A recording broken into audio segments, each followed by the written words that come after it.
Hej alle sammen og velkommen til den her video. Det her bliver en lille sådan vlog inden mit show i Tyskland på fredag. I dag har vi mandag, og jeg skal stille i Køln til FIBO-showet her på fredag, så vi tager afsted onsdag morgen. Og så er der registrering torsdag, og så er der show fredag, og så skal vi hjem lørdag. Og som nogle af jer nok godt ved, så var jeg til regional show her i går, altså søndag. Dommernes feedback var, at jeg var alt for hård, hakket, straightet, peeled, skrællet det hele. Og de sagde jo til mig, at jeg var i figure condition, og jeg kunne blive pro i figure, hvis jeg stillede i det og sådan noget. Og jeg tænkte bare, ej, hold da op. Men de sagde også til mig, at jeg havde nogle smukke linjer og en rigtig flot fysik og en god ramme. Så det kræver bare, at vi får fyldt den ramme ud med rigtig mange kulhydrater, så jeg bliver meget blødere at se på. Fordi jeg skal være markant blødere, end hvad jeg var til regional showet. Og jeg tænker, I kan lige se min form her til regional showet. I kan jo godt se, at mine quads er meget striated, og mine glute ham tines er også alt for sådan edged. Der må slet ikke være så meget definition, og der er bare streger everywhere, og det må der jo slet ikke være. Jeg synes jo selv, at det ser brandgodt ud, når man er totalt snatched, og det viser jo også bare, at man har arbejdet rigtig hårdt for ens fysik, når man er peeled, fordi det bare er det sværere at komme så langt ned i fedtprocent som kvinde. Men det synes dommerne ikke om, og derfor så blev jeg jo bare bedt om at soften up a lot, altså som i a lot. Så her de næste par dage, inden vi tager til Tyskland, så står den bare på ædegilde. Jeg skal spise rigtig meget mad, og det startede allerede i går, efter at jeg trådte af scenen. Så måtte jeg lige i Netto og købe en del riskiks, som jeg kunne kværne i bilen på vej hjem. Og jeg fik en kæmpe portion cream of rice, inden jeg gik i seng med alt muligt fis på. Og ja, det bliver nogle hårde dage i forhold til, hvor meget mad jeg skal have ned. Men jeg tænkte, at det var meget sjovt alligevel at vlogge, så I kan se alle de måltider, jeg skal have ned her i løbet af de næste par dage. Og i dag, der kører vi selvfølgelig med en plan, som Emil og jeg har lagt, og den hedder cirka 500 gram carbs, og så er der selvfølgelig også fedt og protein, og jeg tror vi rammer omkring 3.500 kalorier eller sådan noget i dag. Og hvis det er for lidt, så skruer vi bare maden op i morgen, når jeg vågner, og det skal jeg selvfølgelig nok opdatere jer på, men jeg tænker, vi tager det jo bare en dag ad gangen. Jeg synes, dommerne de var lidt hårde ved mig. Jeg synes, det er ærgerligt, at man bliver dømt så meget ned på at være for hård og hakket, men det er jo bare sådan, det er, og det må jeg bare leve med. Det er sådan, bikini-kriterierne er. Og hvis jeg skal passe ind i bikini-kriterierne, så bliver jeg bare nødt til at bløde op. Så nu skal jeg tage nogle kilo på for at bløde op. Og spørgsmålet er også bare, om jeg kan nå at bløde nok op inden på fredag, og det tror jeg ikke, jeg kan. Men det er jo bare sådan, det er, og så må vi jo tage det en dag ad gangen og se, hvordan det går på fredag. Men jeg tror sgu ikke, at jeg når at blive så blød, som de gerne vil have mig. Man ved aldrig, det bliver spændende. Det sjove, det var også bare dommeren. Hun beskyldte mig for at have taget vanddrivende, fordi hun troede, at jeg havde taget vanddrivende, fordi jeg så tør ud. Og det havde jeg ikke. Og Emil, han var også bare sådan, hun har ikke fået noget. Sådan der. Og jeg sagde også bare til hende, prøv at høre, jeg har drukket 3 liter vand, inden jeg gik på scenen. Altså, jeg har fået salt. Jeg burde slet ikke se sådan her ud. Jeg burde slet ikke være så tør og hård, men min krop, den suger bare til sig, og ja, jeg tror også bare, der skal meget mere til, end vi lige tror. Så nu er det bare i gang med et projekt, blød mig fuldstændig op, og det bliver spændende at se, om vi kan nå det. Men vi startede i går, og i dag er det mandag, og det er en ny dag, og vi skal have endnu mere med i dag. Jeg tænker, jeg laver lige mit første måltid, og så viser jeg lige, hvad det er. Derudover så skal det altså også lige siges, at jeg overhovedet ikke er utilfreds med, hvordan jeg så ud i går. Jeg synes, jeg kom med det bedste look til showet. Ej, undskyld, det er også. Altså, nu skal det heller ikke være for meget ananas shine juice, men jeg synes bare, jeg var så flot. Altså, jeg elskede mit look, og jeg kan godt lide at være hård og hakket, fordi det viser også bare, at man har put in the work. Altså, man har gjort noget for det. Men altså ja, igen, det var ikke det, dommerne vil have, og sådan er det. Men jeg er selv virkelig glad og tilfreds. Jeg synes, jeg så rigtig godt ud, og det bliver virkelig mærkeligt at skulle stille sig på scenen på fredag i en blødere condition, hvor man godt ved, at man kunne stå bedre, men jeg bliver nødt til at acceptere, at jeg skal være komfortabel i det ukomfortable, hvis det er, jeg skal klare det bedre. Og det kræver altså bare, at jeg er blødere. Så på fredag, der kommer jeg til at møde op med et look, som jeg ikke kommer til at være lige så tilfreds med. Sådan er det. Det bliver mærkeligt at skulle træde på scenen i en markant blødere form, men jeg må bare prøve at own det alligevel. Men i det mindste, så synes jeg selv, jeg så godt ud, og jeg føler ikke, at jeg tabte i går. Jeg føler faktisk, at ja, altså jeg vil næsten sige, at jeg vandt virkelig meget på det, og jeg fik noget feedback fra dommerne, der bare var guld værd. Fordi nu ved vi, hvad vi skal gøre til på fredag, og vi ved, hvad de vil have. Så altså, jeg føler virkelig, at jeg fik meget ud af i går, og jeg har virkelig også fået mange beskeder og henvendelser. Altså min indbakke, det flyder og sejler med beskeder fra folk, som skriver, at de synes, jeg så vanvittig ud. Og sådan der, selv gutterne var sådan der, hun ser vild ud. Og sådan der, altså respekt for gutterne, det synes jeg er den fedeste respekt, man kan få. Så jeg er tilfreds, men det var dommerne ikke. Så nu gør vi, hvad vi kan for at prøve at tilfredsstille dommerne lidt mere. Så blev første måltid klar, så vi har first meal going down her. En kæmpe portion cream of rice med whey, banan, mørk chokolade, dadler, riskiks med en masse honning. Og ja, det er sådan set bare dagens første måltid, så det går ned nu. Så sidder vi her og spiser pre-meal. Mit pre-meal står på cream of rice, whey, banan, mørk chokolade, dadler og riskiks og honning. Så samme balje som i morges, og så skal vi spise det, og så skal vi op og træne. Så flere carbs, yay. Nå ja, og så har jeg også lavet en intra-workout shake med klosterdextrin i, så jeg skal også have carbs under træning. Jeg er lige kommet hjem fra træning. Mads, han er ikke kommet hjem endnu, fordi han er pisse langsom. Han har lige fået et nyt træningsprogram, så det kan godt tage lidt tid for ham at træne i dag. Men jeg har fået lavet mit næste måltid klar, som jo også er mit post-workout meal, eller hvad man kan kalde det. Der er ris, kylling, lidt grøntsager, fordi ja, gotta eat your greens. Og så er der riskiks, honning, ananas, mørk chokolade og dadler. Så ja, endnu et feast going down. Jeg tvivler lidt på det nok, fordi altså sådan der, jeg føler ikke, der skal en skid. Altså man kan sige, selvfølgelig er det heller ikke fordi, at der bare sådan whoopty, så tager jeg 2 kilo på, og det sker jo ikke fra den ene dag til den anden, men ja, jeg tror virkelig, jeg kan trække meget for at kunne bløde nok op, fordi jeg tror, jeg skal være mere blød, end jeg lige tror. Jeg vil spise det her nu, og så ses vi senere. Status er, at jeg sendte Emil en formupdate efter min træning. Så skal Mads lige til at lave is, det larver lidt. Nå, status er, at jeg sendte en formupdate til Emil efter min træning, og vi blev enige om, at der skulle mere mad i kassen, så jeg har været nede og hente burger og fries. Ja, så det skal jeg have nu, i stedet for det måltid, jeg egentlig skulle have haft. Hjælp, det føles ulovligt. Så har jeg fået pakket burgeren ud, og hold kæft, det lugter. Dufter. Ja, snaske burger og pommes. Ej. Det føles så mærkeligt, det føles virkelig ulovligt. Skal vi lige have en... Okay, skål. Skal vi lige have sådan en taste. Det smager bare kartoffel. Velbekomme. Altså jeg kan ikke huske, hvornår jeg sidst har smagt en burger. Det var bare mere. Fuck, hvad færdigskål. Nå, sidste meal going down nu. Det står på cream of rice, whey, bær, mørk chokolade, dadler, riskiks og honning. Så ja, ned med det. Jeg har det overraskende godt efter den der burger. Altså jeg kan, helt ærligt, jeg kan godt mærke, at jeg har spist, men jeg har ikke noget sådan, altså ubehag i maven, så det er lækkert. Ellers så tænker jeg bare, at jeg vil takke af for i dag, og så ses vi i morgen, og så finder vi ud af, hvad planen bliver. Der. Godmorgen, det er blevet en ny dag, og jeg har lige været ude til formbilleder. Safe to say, at mine linjer i hvert fald er lidt mere udvasket. Jeg tror også, det især er på grund af alt det salt, jeg har fået i går. For jeg har virkelig fået meget salt. Så det har også resulteret i, at vi i dag har øget min salt, sådan at vi holder det høje saltindtag. Nu skal jeg lige til i skole, og til det har jeg pakket første måltid, som er cream of rice, whey, banan, dadel, mørk chokolade, riskiks og honning. Og så har jeg også lige min vægt med, så jeg kan veje min honning. Jeg tænker, jeg vil tage i skole, og så opdaterer jeg bare, når jeg kommer hjem igen. Jeg er kommet hjem fra skole, og imens jeg var i skole, så skrev Emil til mig, at han havde været inde og øge min mad. Så han har tilføjet, ja, jeg skal have 30 gram kokosolie eller olivenolie på alle mine måltider. Han har tilføjet nogle riskiks, han har tilføjet noget honning, han har tilføjet nogle dadler. Så ja, det er gået helt amok. Altså det er stukket helt af. Vi snakker, at jeg, altså, det er helt... Ja, det er helt godnat.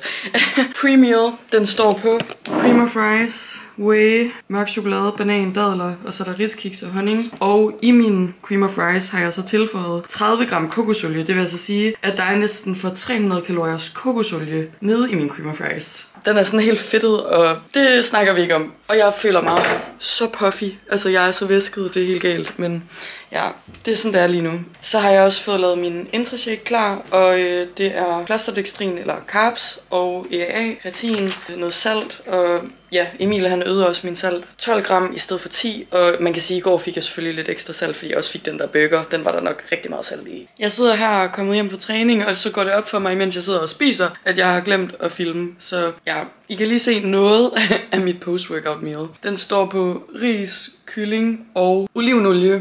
Og jeg har fyret 30 gram olivenolie på det her. Altså, spørg mig lige om det er ulækkert. Ja, det er faktisk temmelig ulækkert. Det er faktisk virkelig klamt. Og så får jeg også lidt ananas, som jeg har spist næsten det hele af. Riskiks, honning, mørk chokolade, dadler. Seriøst. Folk siger, det er hårdt at være på diæt. Jeg synes, det her, det er langt værre. Altså, man føler sig klam, puffy. Det er ulækkert. Altså, ja, nej, det er bare ikke fedt. Det er blevet tid til næste måltid, og imens at jeg ikke har spist, som er meget kort tid af dagen i hvert fald, så har jeg været i gang med at pakke lidt igen til, at vi kører i morgen tidlig. Ja, jeg har ikke sådan pakket ordentligt mad, for jeg ved ikke lige helt, hvad jeg skal spise i morgen, men i hvert fald, så det jeg skal have nu, det er det samme, som jeg fik før. Så det er ris, kylling og med 30 gram af den her klamme olivenolie ovenpå, og riskiks, honning, chokolade, dadler, ananas. Og det der olie der, det var fucking ulækkert, så jeg magter slet ikke at skulle spise det igen. Vi er nået til sidste måltid i dag, og vi er også så småt ved at have pakket det meste færdigt nu. Så last meal going down, jeg har slet ikke lyst. Det er virkelig ubehageligt det her. Altså jeg tror slet ikke, I fatter, hvor ubehageligt det er. Også det der med, at man har arbejdet så mange uger for at komme i en form, man selv er tilfreds med i forhold til scenen. Og så får man bare at vide, at man har 5 dage til at tage fucking mange kilo på for at bløde op og ødelægge den her form intentionelt. Altså sådan... Det lyder så dumt. Altså, det lyder som en eller anden, der er i gang med at fuck sin reverse plan op. Men jeg gør det intentionelt. Altså, jeg gør det med vilje. Amen. Nå. I hvert fald. Måltidet er cream of rice, whey, bær, mørk chokolade, dadler, kokosolie, 30 gram. Altså 30 gram kokosolie og riskiks og honning. Så ja, den her kokosolie, den får også ben at gå på nu. Mega irriterende, det smelter så hurtigt. Det er sådan der, hvis det ikke står i køleskabet, så bliver det bare helt flydende. Det spiser jeg nu, og så ses vi i morgen tidlig, når vi skal afsted. Godmorgen, vi er endelig på vej mod Køln og skal til show. Vægten den er gået fra de 54 kilo, jeg cirka vejede på scenen sidst, til 57 kilo i morges. Det vil sige, at jeg har taget 3 kilo på meget få dage.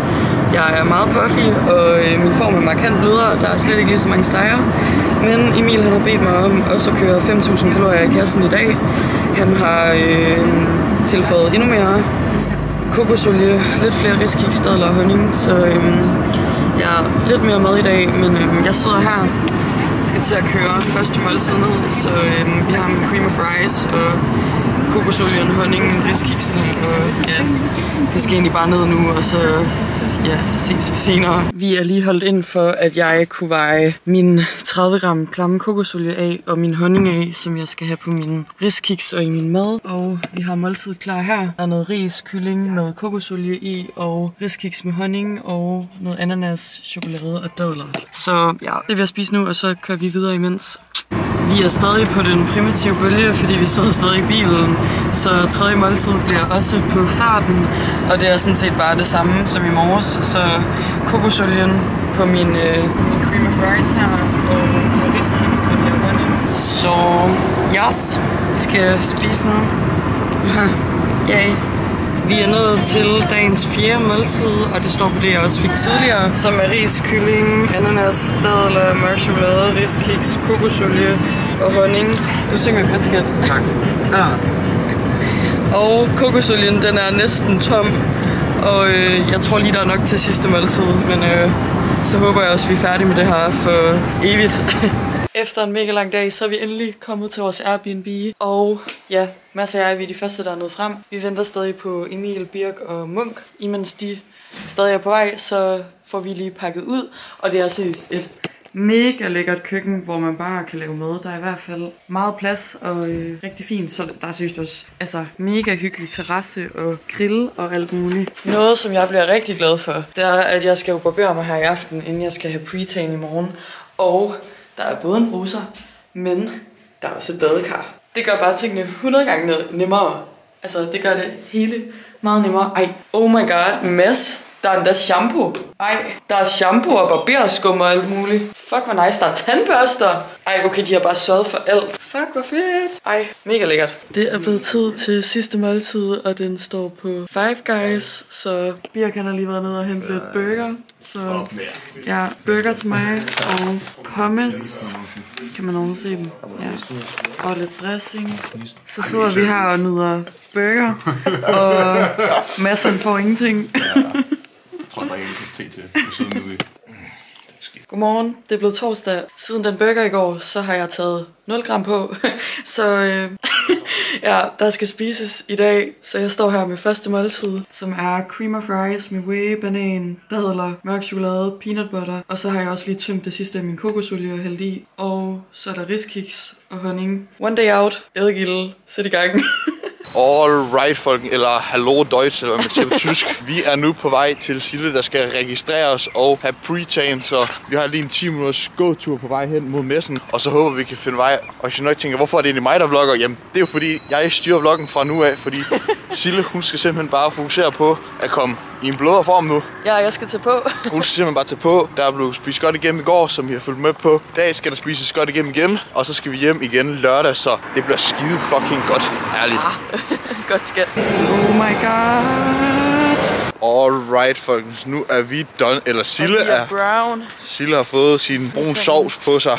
Ja, tak. En lille tynd brun sovs, og jeg har bare stået og ventet imens, fordi jeg skulle bare betale for at komme med ind og få tagen på. Eller se hende få tagen på. Så det gad jeg ikke, så jeg stod bare og ventede ude foran. Drak min Sprite, hyggede mig. Og nu skal vi hjem og spise. Emil han har kogt ris til mig, så vi skal hjem og spise. Jeg skal have mit første måltid, og klokken er 12:30, så jeg er rimelig fucking sulten. Og Silje skal i gang med sit måltid nummer 2, og der skal bare karpes op, fedt på, og det helt gode snask. Det er blevet tid til måltid nummer 2. Jeg har fået Emil til at koge nogle ris til mig. Der er fyret 20 gram kokosolie ned i det her, og noget Himalaya-salt, og der er selvfølgelig ris. Så er der lidt whey, der er riskiks, chokolade, ananas, dadler og min honning. Og jeg tager bare honningen. Jeg skal have 40 gram honning, så det passer lige med, at jeg kan fyre 10 gram på hver riskiks. Crazy. Og så får jeg også æblecideredike til hver måltid, for at min mave er lidt mere med mig. Det er super fedt. Skål. Det er ikke godt for tænderne. Det er blevet tid til næste måltid, og den står på cream of rice med en helvedes masse kokosolie i, og med whey, chokolade, en masse dadler, banan, der er riskiks, der skal honning på alle riskiksene. Vi går bare i gang. Det gode, det er, at jeg har jo haft det mega dårligt her de sidste par dage med at spise så meget mad, og jeg har haft kvalme, og mit ansigt har været hævet, og det har været nederen. Men i dag, der har jeg det faktisk okay, og jeg føler faktisk, at min appetit er god. Og her inden mit sidste måltid, der var jeg faktisk sulten, hvilket er meget mærkeligt. Men det var jeg faktisk, så det tager jeg som et godt tegn. Det er blevet tid til 4. måltid, og den står på ris med en masse kokosolie i og noget honning på. Og så er der riskiks med honning, og der er ananas, mørk chokolade, dadler og lidt whey. Og så tror jeg, at den står på noget ordentligt snasket senere. Nå, tid til sidste måltid til at gå i seng på. Den står på burger and fries igen. Det vil jeg spise, og så vil jeg sove som baby. Godnat. Nå, jeg sidder her backstage, og jeg har fået min makeup, og min mave, den har det sådan okay efter den der burger i går. Men jeg kan også godt mærke, at det er jo klart, at når man har fået så meget at spise de sidste 4 dage, altså man har kørt nærmest 6.000 kalorier ned om dagen, så er det jo klart, at det er måske lidt sværere at holde maven tight. Der kommer Emil. Skal du lige sige hej? Hej. Jeg skal til at spise mit første måltid, som er mørk chokolade, ananas, riskiks, noget honning og noget salt, noget vand. Og livet det går stille og roligt. Der sker sgu ikke så meget. Mit hår det er blevet mega fladt, men ja, jeg håber, at jeg lige kan nå at gøre et eller andet, så det ikke ligner det fladeste lort. Og ellers så har jeg bare fået lagt mig, fået min tan på, skal lige ind og have den fikset igen her, inden jeg skal på, men sidder og skal til at spise nu her.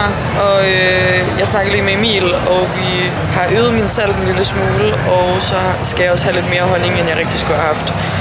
Så på nogle riskiks, noget honning, noget mørk chokolade, min salt og halvdelen af den her banan. Ja, det vil jeg spise nu, og det er bare sådan måltider, der ikke fylder så meget i maven, for at jeg stadig kan holde min mave tight med alt det mad, jeg fik at spise i går og de sidste mange dage. Men jeg tror, der går nogle timer, før jeg skal på, og så ellers kommer jeg bare til at ligge her og kede mig. Men jeg tænker, jeg var lige ude og have et formcheck med Emil, så jeg tænker, der kan komme en video ind her, eller billeder, det ved jeg ikke endnu. Det kan I jo godt se, men jeg har ikke besluttet mig endnu. Men ja, der kommer i hvert fald noget videobilledværk ind her af det formcheck, vi lige lavede, og safe to say, at jeg er blevet blødere. Jeg er dog stadig lidt hård i det, synes jeg, det ligner.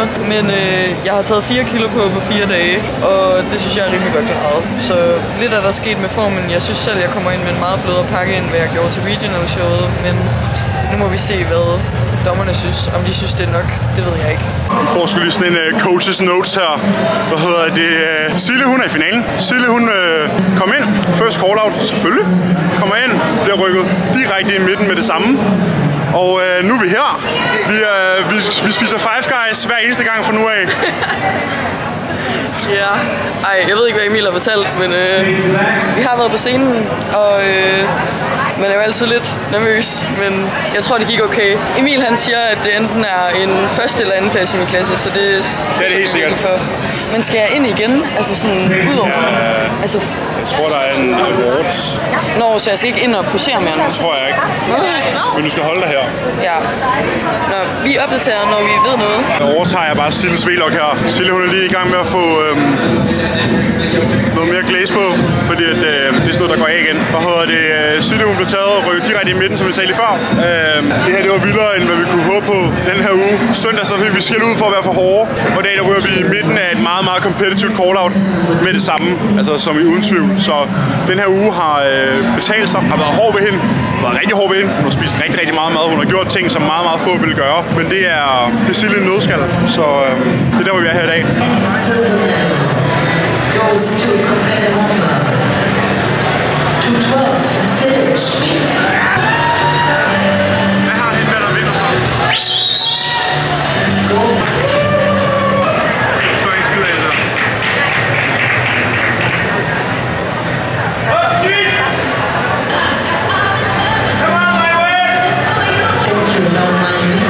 Nå, jeg tror, vi skal den her op. Hvad hedder det? Det gik ikke... Jo, det gik selvfølgelig godt. Sille er lige blevet nummer 2 i sin klasse ud af 13 tøser. Og ser fuldstændig vanvittigt ud. Og er et helt fantastisk atlet. Men anden plads i dag, det tager vi med os. Jeg kunne ikke se, hvad hende den anden havde, der var bedre. Men dommerne bestemmer. Og vi har stadigvæk gjort et kæmpe fremskridt den her uge. Jeg er super stolt af Sille. Så tak for arbejdet. Vi ses.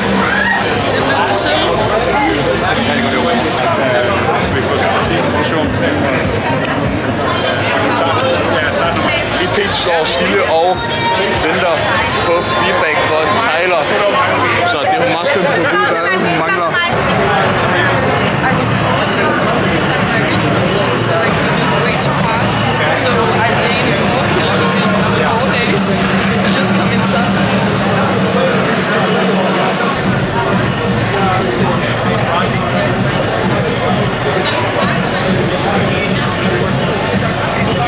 Yeah, this is much better.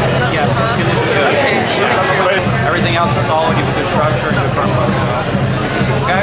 Thank you so much. Thank you very much. Yeah.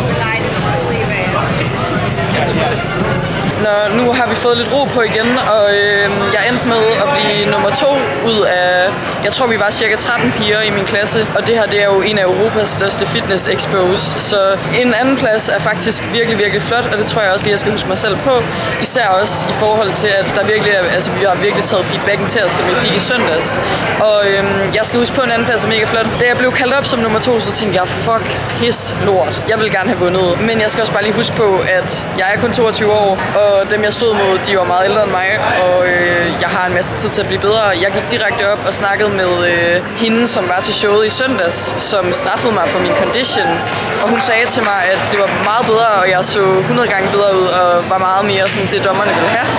Og så bagefter så gik jeg hen og snakkede med Tyler, som er hoveddommer, og han sagde til mig, at jeg ser faktisk perfekt ud, og jeg havde perfekt condition, og jeg har perfekt ramme og perfekte linjer. Jeg mangler bare at bygge noget mere balle, så han vil gerne have lidt mere upper glutes, og det var derfor, jeg ikke vandt min klasse. Så nu skal der nok bare bygges nogle større glutes.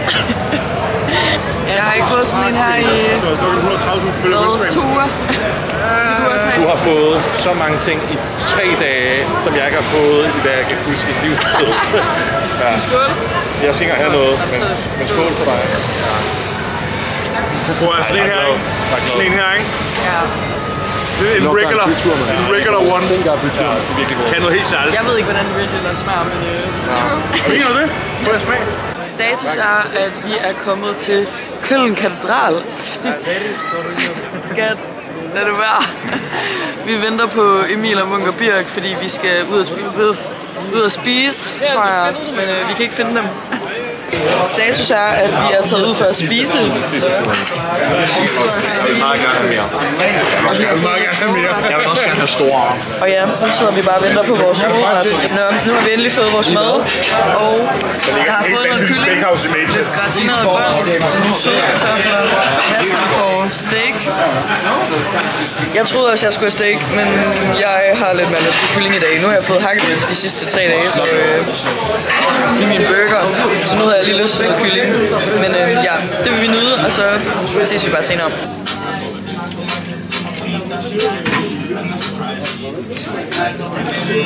Chance. Mit ejle. Første måneder i 2 uger, tror jeg. Det smager bare meget bedre, når man ikke har fået det ikke så lang tid.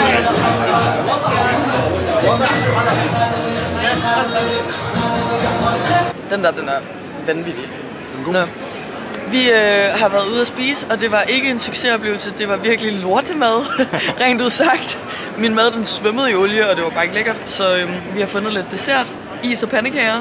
Hver til sted, du har købt ja. Det er meget bedre, så we'll enjoy.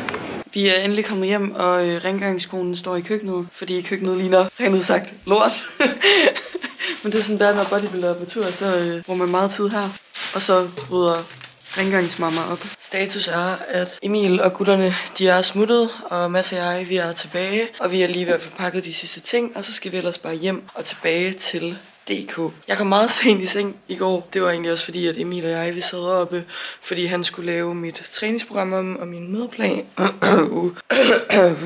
Og min madplan og sådan nogle ting. Så vi har lavet et nyt træningsprogram, der hedder Bulebyggeri, fordi det er totalt meget med fokus på glutes og skuldre, og det er egentlig det eneste, jeg kommer til at træne det næste lange stykke tid. Så, og især glutes, det er helt galt. Så alt det, jeg har til ben, det er egentlig bare baller. Og ja, madplanen, vi har sat min mad lidt op, siden min sådan baseline, jeg kørte med inden mit regional show. Og så er planen egentlig bare, at jeg lige skal sådan lidt ned i vægt, for at vi kan fylde mig godt ud til næste show. Og ja, jeg tror måske planen bliver Irland, og det kan også selvfølgelig være, at det bliver et tidligere show, men det må tiden vise. I hvert fald så tager vi feedbacken til os nu, og vi ved, hvad for en condition vi skal komme med, og hvad for et look det er, dommerne søger. Så jeg vil i hvert fald sige, at vi har fået en del ud af at være afsted i Tyskland, selvom at det blev til en sølvmedalje. Og ellers så tænker jeg bare, at jeg vil sige tak fordi I så med i den her video, og så håber jeg, at I har nyt at se med. Giv den gerne et like, og subscribe også gerne til kanalen, og skriv hvis der er andet I gerne vil se. Og kommenter også gerne, hvis I vil fortsætte med at se, hvordan vi håndterer den her prep, og håndterer det næste show, og alle de her ting. Og ellers, så ses vi bare i næste video. Hej!